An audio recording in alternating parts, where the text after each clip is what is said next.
Après une trêve hivernale de près de 6 mois, les acteurs du championnat de France de la montagne se retrouvaient dans le Gard pour le coup d'envoi de la saison 2017 avec la 47e édition de la course de côte de Bagnols-Sabran. Si le paddock présentait son lot de nouveautés, c'est l'annonce du forfait de Nicolas Schatz pour 2017 qui créa l'événement. Direction l'endurance en circuit pour notre septuple champion de France. C'est sous la pluie que se sont déroulés les essais de cette première manche, nous offrant un classement inédit. Premier, Sébastien Petit. Deuxième, Geoffrey Schatz. Troisième, Damien Chambereau sur Proto 2 litres. Quatrième, Cyril Franz. Et le tracking CM de Fabien Bourgeon en 5e position. C'est toujours sous la pluie qu'ont repris les débats dimanche matin pour la première montée de course. Il faudra attendre la fin de la matinée pour voir un rayon de soleil faire son apparition et par la même occasion les conditions de course s'améliorer. Déjà leader à l'issue des essais, au volant de sa Norma à moteur 4 litres, Sébastien Petit a dominé cette première confrontation de la saison.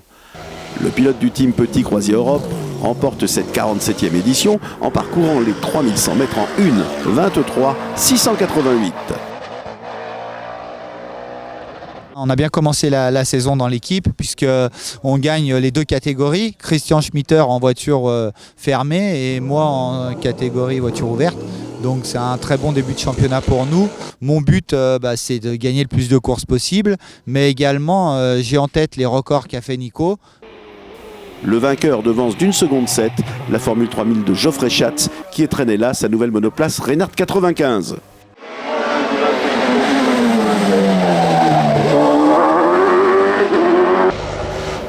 Le podium de la catégorie sport est complété par la Norma M20 FC du franc-comtois Cyril Franz qui semblait plutôt satisfait de sa monture.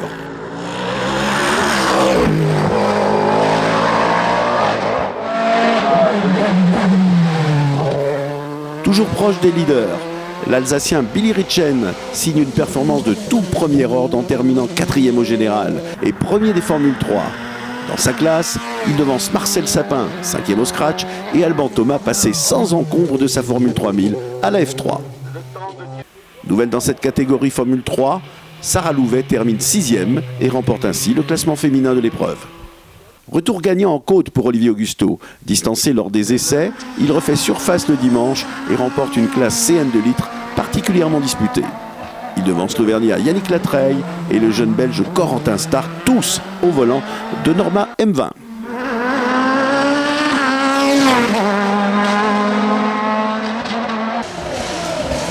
Du côté des CN 3 litres, la victoire revient à David Meillon qui devance la championne de France en titre, Martine Hubert, et Olivier Desraillaux qui débutait au volant d'une Norma bien différente de son tracking de 2016. En CM, après la violente sortie de route de Fabien Bourgeon, dont on a désormais de bonnes nouvelles, la victoire revint à Yves Tolly, qui signe une 15e place au scratch.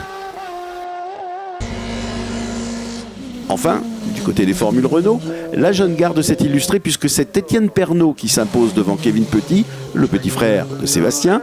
Estelle Bouche termine sur la 3e marche du podium. Prochain rendez-vous, toujours dans le Gard, les 22 et 23 avril pour la course de côte de Saint-Jean-du-Gard, Col Saint-Pierre, 2e manche du championnat de France de la montagne, épreuve comptant également pour la Coupe d'Europe FIA de la montagne.